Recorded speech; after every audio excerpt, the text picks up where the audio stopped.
ആചാര്യന്മാരെന്ന് പറഞ്ഞു കഴിഞ്ഞാൽ നമുക്ക് നോക്കുമ്പോൾ അവരൊന്നും ചെയ്യുന്നില്ല എന്ന് തോന്നും. പക്ഷെ അവരാണ് ഇതെല്ലാം നടത്തിക്കൊണ്ടിരിക്കുന്നത്. നമ്മുടെ ഗുരുപരമ്പര ആചാര്യന്മാർ അവർ ഇപ്പോഴും ഗോലോകത്തിൽ നിന്ന് ഈ പരമ്പരയെ നിയന്ത്രിച്ചുകൊണ്ടിരിക്കുകയാണ്. അതിന്റെ ഗുരുമഹാരാജിന്റെ അനുഗ്രഹം ഇല്ലാതെ പറ്റുമോ? പ്രഭുപാജിയുടെ അനുഗ്രഹം ഇല്ലാതെ പറ്റുമോ? ഇല്ല. പ്രഭുപാജിയുടെ ആ സമാധിയുടെ അവിടെ എത്തുന്നു, എന്താ ഒരു എനർജി ഉണ്ടാകുമോ നാരായണ.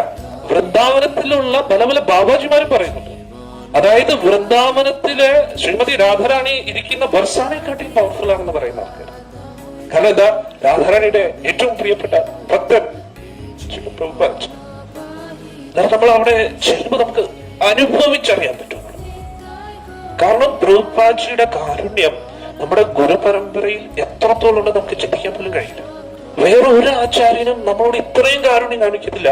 ഒരു പക്ഷെ ചൈതന്യ മഹാപ്രഭുവിനെ പോലും കടത്തിവിടും പ്രഭുപാജ്, നിത്യാപ്രഭുവിനെ കടത്തിവിടും.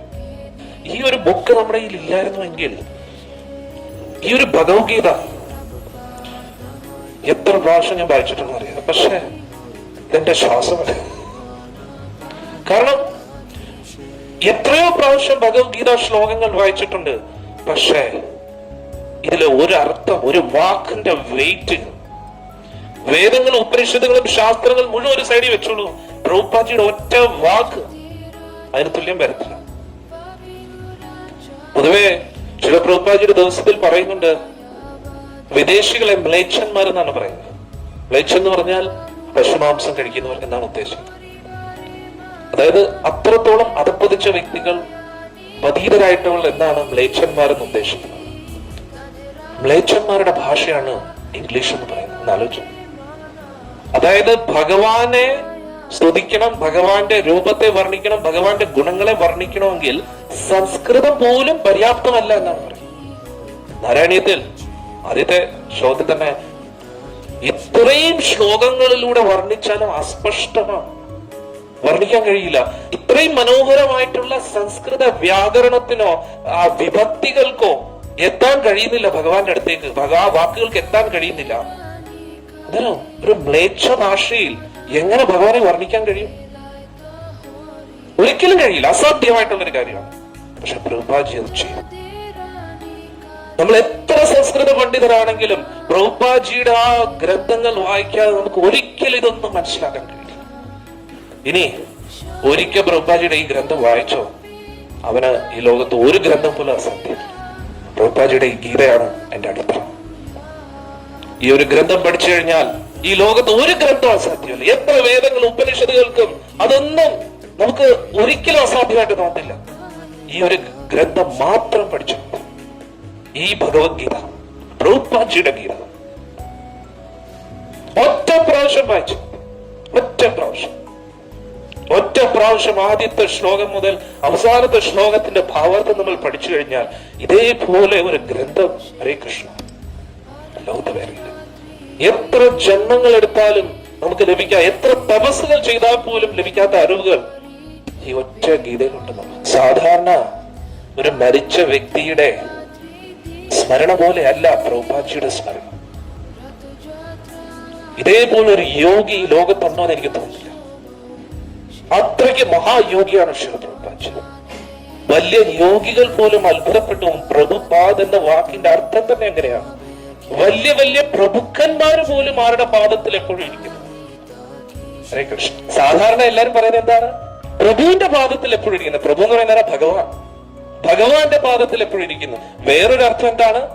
വലിയ വലിയ പ്രഭുക്കന്മാര്. പ്രഭുക്കൻ എന്ന് പറഞ്ഞാൽ കോടീശ്വരന്മാരല്ല പ്രഭുക്കന്മാര്, ഇന്ദ്രിയങ്ങളെ നിയന്ത്രിച്ച വ്യക്തികൾ. അതുകൊണ്ടാണ് സന്യാസിമാരെ മഹാരാജ് എന്ന് വിളിക്കുന്നത്. എന്തുകൊണ്ട്? ഈ ശരീരമാകുന്ന കോട്ടയെ ഭരിക്കുന്നവർ എന്നാണ് ഉദ്ദേശിക്കുന്നത്. സ്വാമി എന്ന് വിളിക്കുന്നത് എന്തുകൊണ്ടാണ്? ഇന്ദ്രിയങ്ങളെ നിയന്ത്രിക്കുന്ന, ഇന്ദ്രിയങ്ങളെ ഭരിക്കുന്ന ആൾ എന്നാണ് ഉദ്ദേശിക്കുന്നത്. അല്ലാതെ ഒരു കുറച്ച് സ്ഥലം ഭരിക്കുന്നത് വലിയ അത്ഭുതമില്ല. ആർക്കും ഭരണം പിടിച്ചടക്കാൻ പറ്റും, അത് നഷ്ടപ്പെടുകയും ചെയ്യും. പക്ഷെ ആരാണോ അവരുടെ ഇന്ദ്രിയങ്ങളെ നിയന്ത്രിക്കുന്നത് അവരാണ് യഥാർത്ഥ സ്വാമി, അവരെയാണ് യഥാർത്ഥ പ്രഭുക്കന്മാർ പറയുന്നത്. അങ്ങനെയുള്ള പ്രഭുക്കന്മാര് പോലും ആരുടെ പാദത്തിൽ ഇരിക്കുന്നു? അതാണ് നമ്മുടെ പ്രഭുപാജി. അതേപോലെ ഒരു ആചാര്യൻ ഇതുവരെ ഉണ്ടായിട്ടില്ല. പല പല ഋഷീശ്വരന്മാരും എന്ന് പറയുന്നു, വ്യാസ മഹർഷിയും നാരദ മഹർഷി പോലും മറികടന്നു എന്നാണ് പ്രഭുജി. ഹരേ കൃഷ്ണ.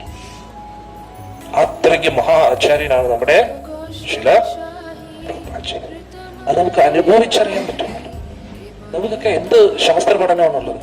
ഒരു ശാസ്ത്ര പഠനമില്ല, ഒരു വേദമറിവുകളും ഒന്നുമില്ല. വേദങ്ങൾ ഒരു ജന്മം മുഴുവൻ പഠിച്ചാലും തീരത്തില്ല. പക്ഷേ പ്രഭുപാജിയുടെ ഒരു ഗ്രന്ഥം പഠിച്ചാൽ അവൻ വേദാന്തിയായിട്ട് മാറിയിരിക്കുന്നുള്ളതാണ് ഉറപ്പാണ്. എല്ലാ വേദങ്ങളുടെ അന്തിമ ലക്ഷ്യം അവന് മനസ്സിലാകുന്നുണ്ട്. അതുകൊണ്ട് നമ്മുടെ എല്ലാവരുടെയും പരമ സൗഭാഗ്യം എന്ന് പറഞ്ഞു കഴിഞ്ഞാൽ ശ്രീല പ്രഭുപാജി അദ്ദേഹം പോകുമ്പോഴും അദ്ദേഹത്തിന്റെ അമൂല്യമായിട്ടുള്ള രത്നങ്ങൾ അദ്ദേഹത്തിന്റെ ശിഷ്യരും അടിയന്റെ ഗുരു മഹാരാജ്, അതേപോലെ പരം പൂജ്യ രാധാനാഥ് സ്വാമി മഹാരാജ്, ഭക്തി വികാസ് സ്വാമി മഹാരാജ്, ഇന്ദ്രദ്യുമ്ന സ്വാമി മഹാരാജ്, ഗോപാലകൃഷ്ണ ഗോസ്വാമി മഹാരാജ്, ഭക്തി ചാരു സ്വാമി മഹാരാജ്, ഭക്തി തീർത്ഥ സ്വാമി മഹാരാജ്, ഇങ്ങനെ എത്രയോ മഹാരാജസ്. എത്ര പറഞ്ഞാലും തീരത്തില്ല. പ്രഭുപാജിയുടെ ആയിരക്കണക്കിന് ശിഷ്യർ, അവരിലൂടെ പ്രഭുപാജി ഇന്നും നമുക്ക് കാരുണ്യം നൽകിക്കൊണ്ടിരിക്കുകയാണ്.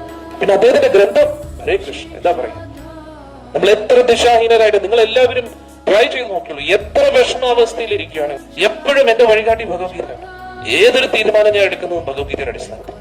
ഈ ഭഗവത്ഗീത ഒന്ന് തുറന്നു നോക്കിക്കഴിഞ്ഞാൽ കിട്ടാത്ത ഉത്തരങ്ങളില്ല, തുറക്കാത്ത വഴികളില്ല.